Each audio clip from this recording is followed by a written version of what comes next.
In dentistry, we come across many cases with underlying systemic conditions. Abscess is one of the very common scenario which we observe regularly. What is the need for us to differentiate the abscess? What are the different kinds of abscess? For example, some abscesses are observed in marginal gingiva alone, and some are seen involving detached gingiva as well. Some are associated with erupting teeth, and some are associated with generalized conditions like chronic periodontitis. Of course, some are also associated with underlying systemic conditions like chronic diabetes. Now, having gone through so many abscesses, what is the clinical investigations which are going to help us achieve and land up in proper diagnosis? What is the need to diagnose these conditions?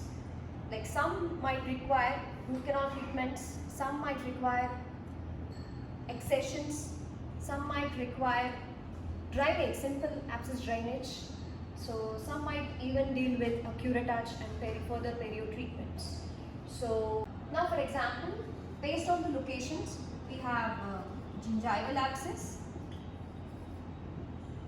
and we have most common periapical abscess,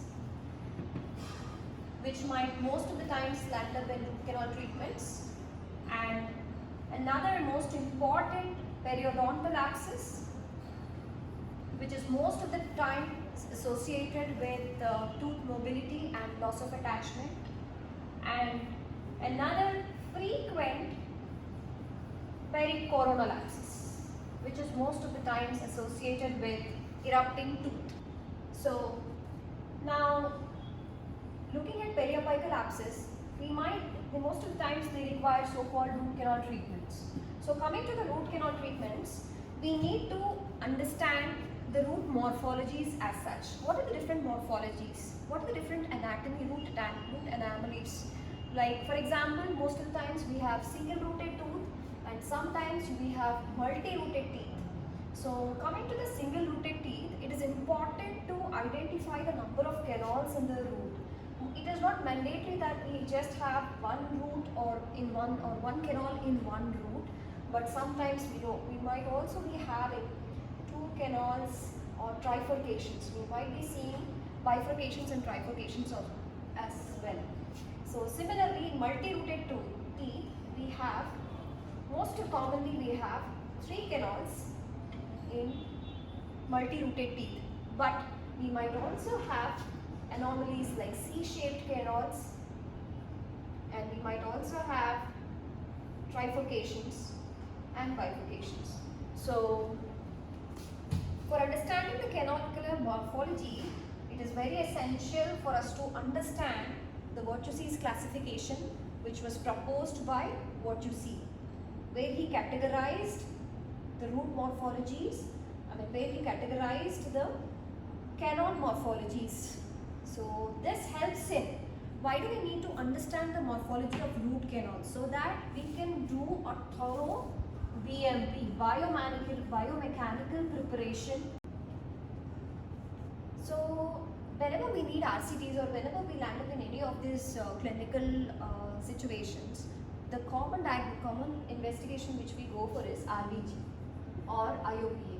So when we take these X-rays, we can easily go through the anatomy of the root, but it would require very clear understanding of the root morphologies to learn about the canals as such. So it is not easy for a beginner to learn the morphology of the canals looking at the RVGs. So it becomes essential to make use of the Vertuse's classification and the root canal anatomy in the floor of the pulp, floor of the root, so that we can easily get an analysis of the canal morphologies. Now, how do we deal with all these abscesses?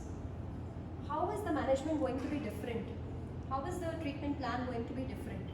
So let's get into all these details in our main lectures. Coming to various inflammatory conditions in periodontal ligament, the most commonly noticed condition is chronic periodontitis.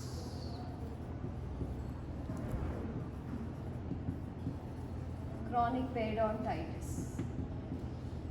Basically, this is the bread and butter of periodontitis, but certain scenarios we also come across another complicating situation called aggressive periodontitis. Now, why is it called aggressive? Why are the dentists scared of managing this condition? How is it actually different from the chronic periodontitis, where the prognosis is most of the times good or at least predictable? And what are the other situations where periodontal inflammation is most commonly observed? Like certain cases like agranulocytosis, where patient deals with low immunity levels, and certain conditions like Down syndrome, where also there is progressive ongoing inflammation happening in the PDL. For example, this is a case of a young patient presenting with gingival inflammation but with minimal plaque levels, midline diastema. There is progressive periodontal loss happening. We can observe this in our IOPAs, and you can see that there is more than 3 to 5 mm of loss of attachment, like in these cases where the bone loss is still the apex. So this is a condition of an aggressive periodontitis patient. So let's look into the details. Let's deal with how we are going to manage these situations in our further lectures. Now look at the classic example of a chronic periodontitis patient, where he's presenting with multiple, heavy deposits of calculus on the teeth, along with root recessions. You can see heavily inflamed gingiva, and in these cases the probing pocket depths can be observed to be more than 4 to 5 mm, and they also present with clinical loss of attachment, and you can see pathological migrations in the teeth with root recessions, etc., and of course loss of clinical loss of attachment. So let's look into many of these pictures and many of these conditions through actual clinical case discussions.